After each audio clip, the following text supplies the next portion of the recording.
Good morning, everyone. Today I'm going to present on the topic gingival enlargement.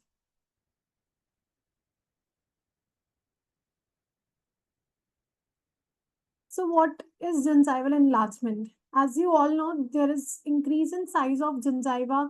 When a patient comes with disease, you will see there is changes. There are many changes which happens in the gingiva. So, any increase in size of gingiva is known as gingival enlargement, or you can say any increase in size or growth of gingiva is gingival enlargement. So we'll go with the contents, definition, classifications, clinical features, etiology, histopathology, and treatment. Then we'll go with the syndromes associated with gingival enlargement. Finally, conclusion, and we'll see the references. As I told you now, definition of gingival enlargement. So definition is increase in size of gingiva or gingival overgrowth. So this definition is according to Carranza 11th edition. So if you see any increase in size of gingiva or gingival overgrowth, you will call it as gingival enlargement.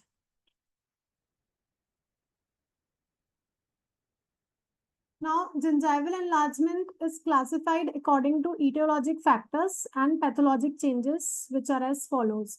Etiologic factors, there are many etiologic factors due to which gingival enlargement can occur. And when it occurs, when gingival enlargement is seen, so there are many pathologic changes which take place in gingiva. So we'll go one by one. First is inflammatory enlargement. Inflammatory enlargement is divided into two, that is chronic and acute. As the name suggests, inflammatory. So this inflammation is either of long duration or of short duration. Chronic means the inflammation is of long duration, whereas acute means inflammation is of short duration. Then comes drug induced enlargement. So drug induced means enlargement which is happening, which is taking place because of the drugs. Drugs which patient is taking, that is the main drug which causes enlargement. So enlargement is due to drug taken by the patient. So there are many drugs which causes enlargement that we'll see further. Then third is enlargement associated with systemic diseases or conditions. There are many systemic diseases or there are many conditions which cause the gingiva to increase in size or which shows gingival overgrowth. So it is further divided into conditioned enlargement and systemic diseases causing gingival enlargement. Conditioned enlargement includes pregnancy, puberty, vitamin C deficiency, plasma cell gingivitis, non-specific condition enlargement, which you can say as pyogenic granuloma.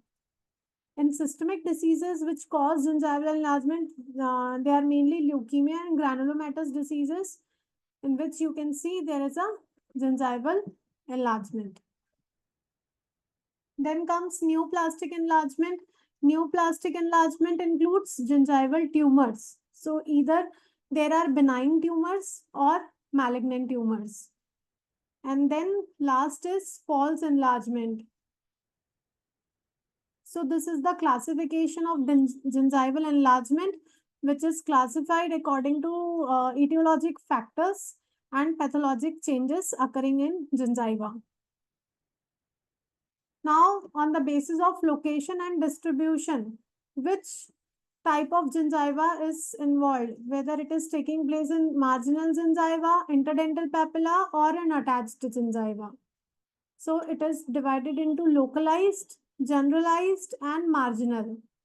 In localized, in this picture, you can see gingival overgrowth or increased increase in size that is confined only to a particular teeth or to a particular area of gingiva which is between two teeth.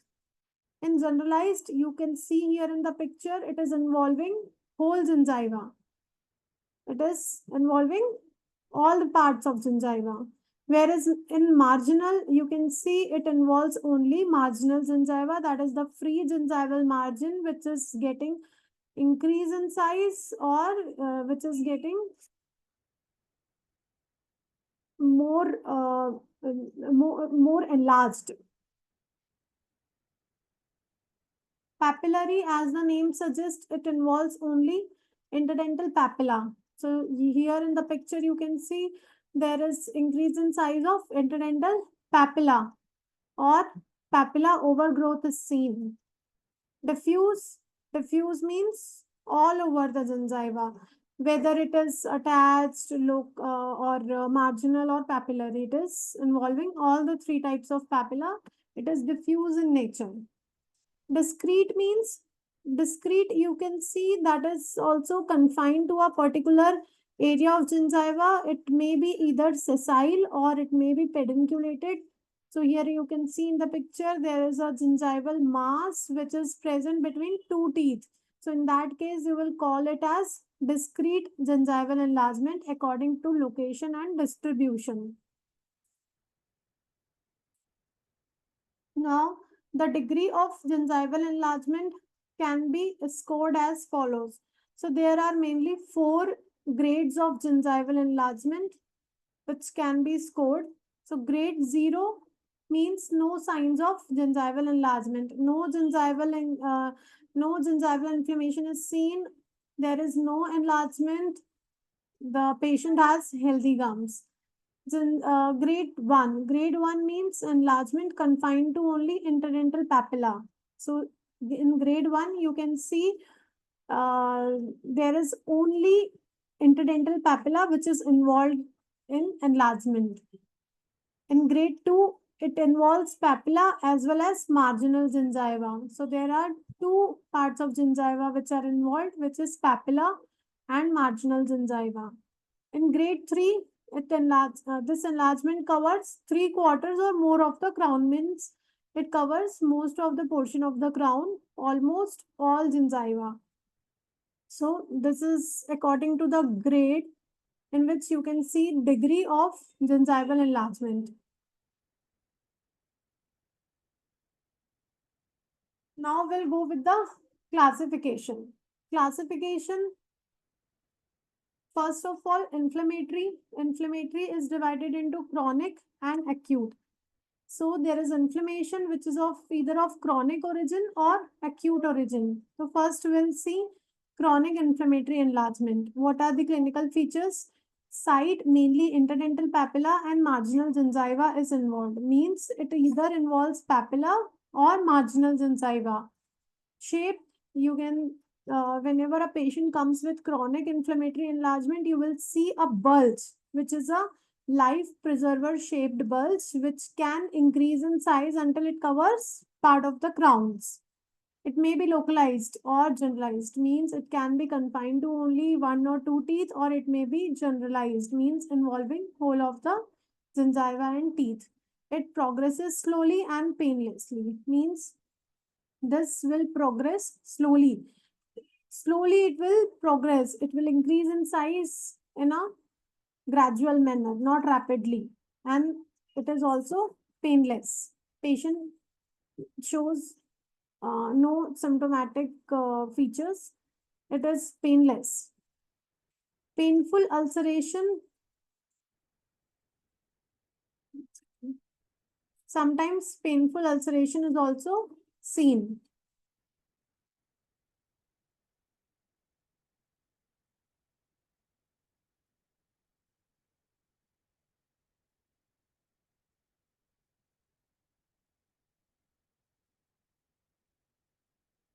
See here in the picture, it is of chronic inflammatory enlargement, which in which the site involved is interdental papilla and marginal gingiva, and there is a this bulge, which is called life preserver shaped bulge, and it progresses slowly and painlessly unless it covers part of the more part of the crowns. Histopathology. In histopathology, you will see exudative and proliferative features. Lesions that are deep red or bluish red will be seen as soft and friable. They bleed easily due to vascular engorgement, whereas there are lesions that are firm and resilient and pink. They have greater fibrotic component with abundance of fibroblast and collagen fibers. Means in histopathology, you will see exudative and proliferative features. So, in this, you will see two types of lesions. First lesion in which deep red or bluish red. So there is deep red or bluish red lesion, which is seen as soft and friable. Means when you probe it, it will bleed easily. Why? Because there is a vascular engorgement. Whereas there are lesions that is seen as firm, resilient, and pink. When you probe it, it will not bleed easily. Why? Because there is greater fibrotic component and there are large number of fibroblast and collagen fibers. So there are mainly two types of lesions which are seen in histopathologic features of chronic inflammatory enlargement. Treatment. What will you go for the treatment? First of all, scaling and curettage, and then surgical removal. Surgical removal, if the enlargement is significant, if the enlargement has significant fibrotic component, or if the size of enlargement interferes to root surface deposits, then only you will go for surgical removal. In surgical removal, what will you do? Either gingivectomy or flap operation. So this is all about chronic inflammatory enlargement. Now, what are the etiologic factors? Inflammatory means there is local factor, which is plaque and calculus. So first etiologic factor is prolonged exposure to dental plaque, poor oral hygiene, irritation by anatomic abnormalities, improper restorative and orthodontic appliances, mouth breathing habit.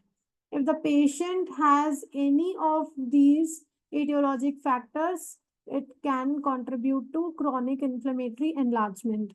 If the patient is not maintaining his hygiene, if the patient has prolonged exposure to dental plaque, and if there are any abnormalities present, or there are orthodontic appliances due to which patient is not able to maintain proper oral hygiene, or if the patient is a mouth breather. So all these factors contribute to chronic inflammatory enlargement.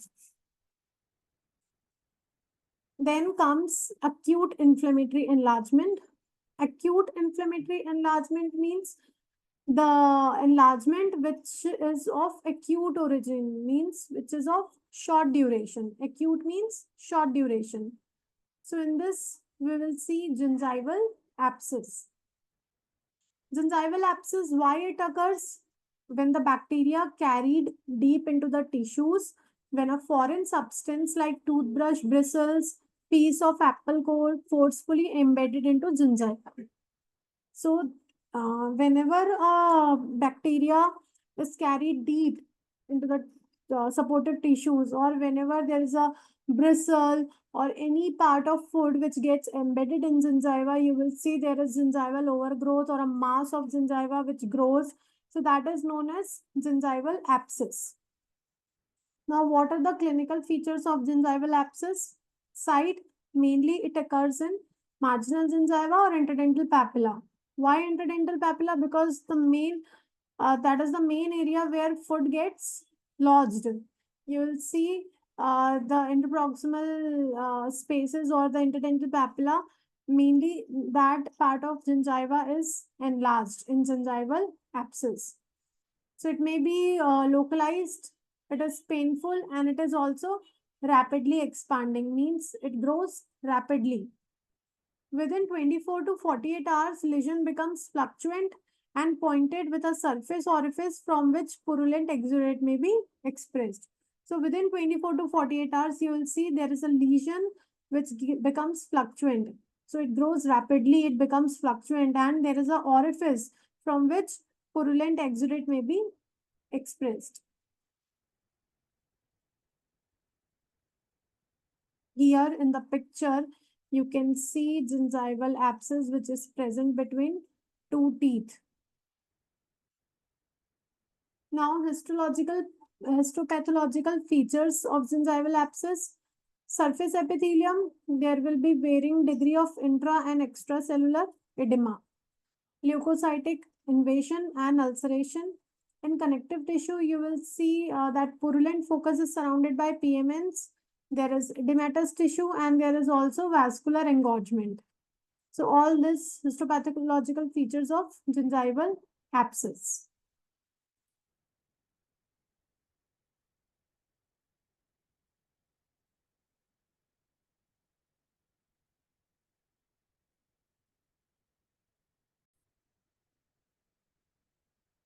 So these were the histopathological features of gingival abscess. Now coming to periodontal abscess. Periodontal abscess, as the name suggests, it involves supporting periodontal tissues.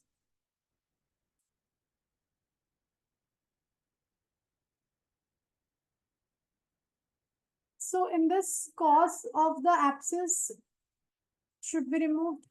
What will you do for the treatment part?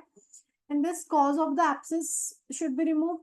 Drainage can be stabilized if there is pus in the lesion. So incision and drainage can be done. If the lesion persists, it can be curated. You will do the curettage under LA or it can be incised. If persistent and if it is severe, so systemic antibiotics may be prescribed. And if there are any residual pockets, you will go for the subgingival curettage or localized gingivectomy. Now we have completed we have completed inflammatory enlargement, which is of chronic and acute origin. Now coming to drug-induced gingival enlargement.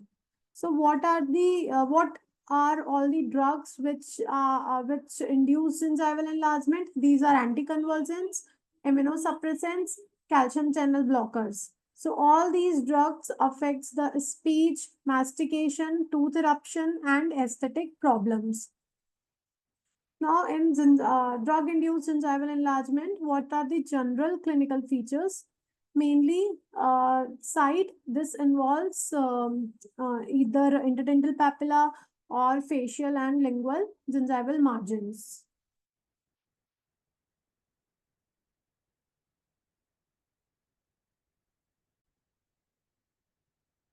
So, whenever drug-induced gingival enlargement is seen, it starts as a painless bead-like enlargement. This term is very important. If you see drug-induced gingival enlargement, there is a bead-like enlargement of interdental papilla. Mulberry-shaped, firm, pink, pale pink, and resilient. It has no tendency to bleed. So, whenever you see gingival enlargement which gets induced by drug, so mainly fibrotic components are there. It will be seen as bead-like, mulberry-shaped, and there is no tendency to bleed. It appears to project from beneath the gingival margin, separated by a linear groove. Plaque control becomes difficult, resulting in secondary inflammation. And how the secondary inflammation is seen? It is seen as red, bluish discoloration, obliterate, lobulated surface demarcation, and increase in bleeding tendency. It regresses spontaneously within few months after discontinuation of the drug. So you have to stop the drug and then it will regress by its own.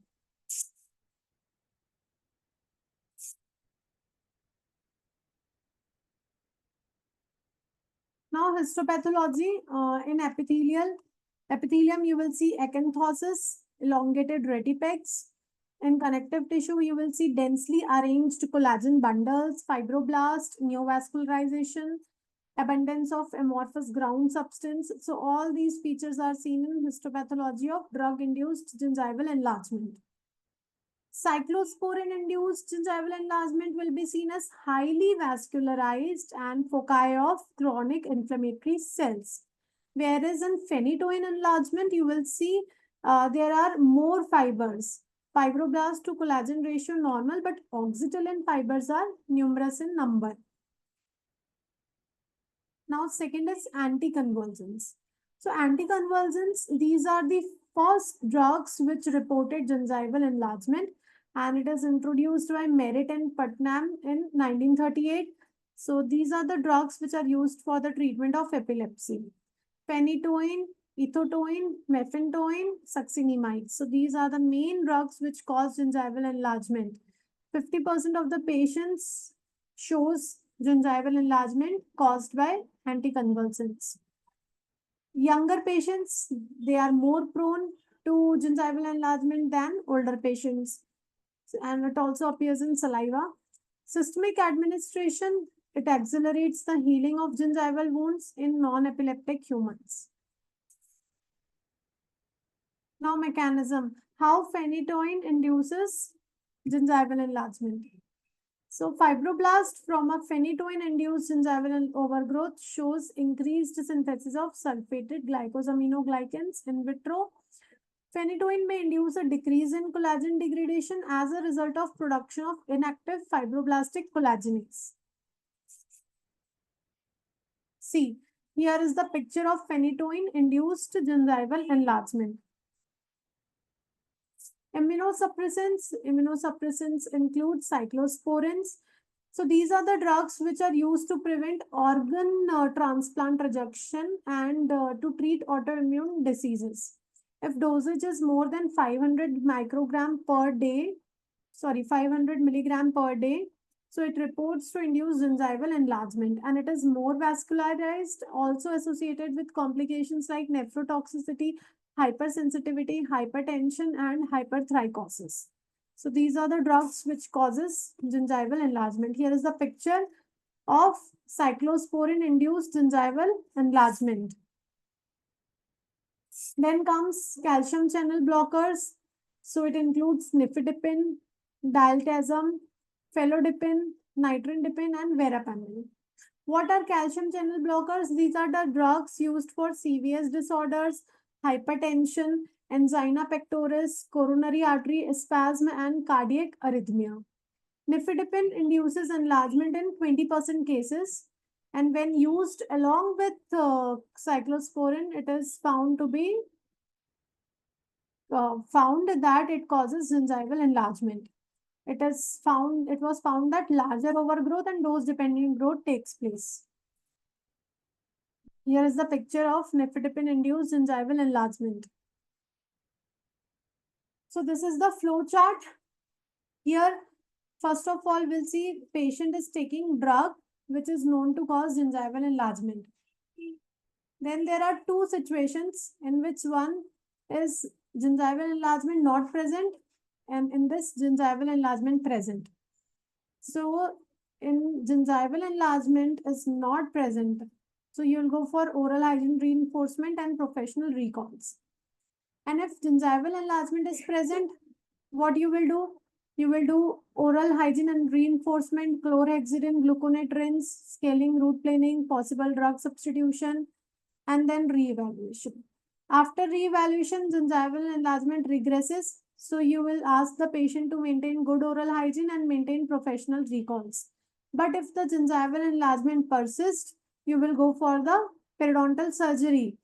And then in surgery, there are two conditions. When there is only 6 teeth involved, means a small area of enlargement, there is no attachment loss or bone loss, you will go for the gingivectomy. And if there is large area of enlargement, presence of osseous defects, limited keratinized tissue is there, so there you will go for the flap, periodontal flap. And then again, this is common maintenance phase in which you will ask the patient to maintain good oral hygiene.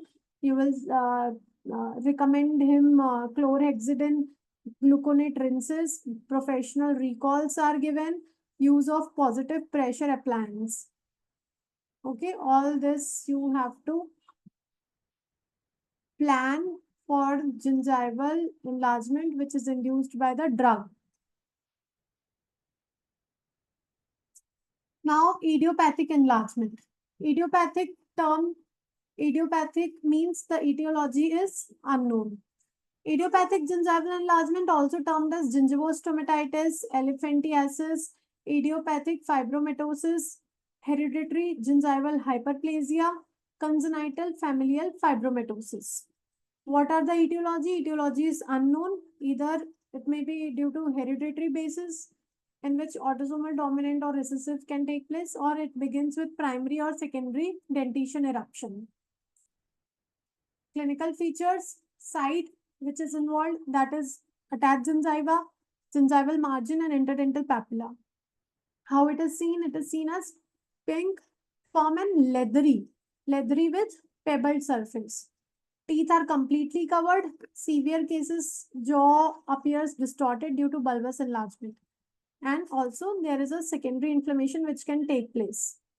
See, here I told you pink, firm and leathery. So here you can see in the picture pink, firm and leathery with pebbled surface. This is of idiopathic gingival enlargement. Histopathology includes epithelium which is thickened and acanthotic with elongated retipeds. Connective tissue includes avascular, densely arranged collagen bundles, and there are numerous fibroblasts which are seen.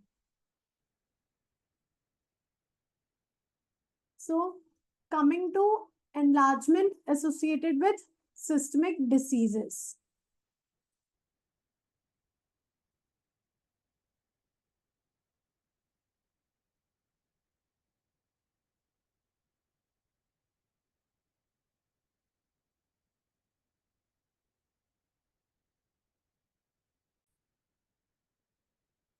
Okay, so till here we have discussed about inflammatory enlargement, which is of chronic and acute origin, and drug-induced enlargement, and also idiopathic enlargement. Idiopathic enlargement, as I told you, the etiology is unknown. So next, coming to enlargement due to systemic diseases.